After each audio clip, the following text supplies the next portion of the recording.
আসসালামু আলাইকুম বন্ধুরা, আশা করি ভালো আছেন। আমি মামার সাথে ঘুরতে গেলাম নদীতে 30 গোডাউন বরিশাল 30 গোডাউনে মাছ ধরতে গেলাম। মামায় মাছ ধরার জন্য প্রস্তুতি নিল।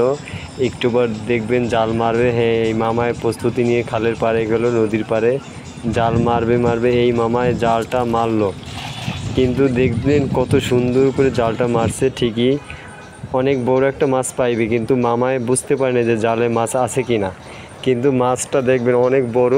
দুইটা মাছ বাজছে, প্রায় দুইটা মাছের ওয়েট হবে প্রায় 5-7 কেজি এরকম। দুইটা মাছের এত বড় ওয়েট হবে। কিন্তু দেখেন মাছটা মামায় টের পাইয়ে আস্তে আস্তে পানির ভিতর থেকে জাল টানতেছে। একটা হচ্ছে গিয়ে দেখেন, আমি কী মাছ পরে আগে দেখাই, না দেখাইতে বলা যাবে না। একটু লাইন অপেক্ষা করে সবাই দেখুন মনোযোগ দিয়ে। দুইটা বড় মাছ উঠেছে, অনেক বড়, যেটা আজকে তার খাবারের আজকে একবেলা হয়ে যাবে। দুইটা মাছে একবেলা হবে, অনেক বড় মাছ।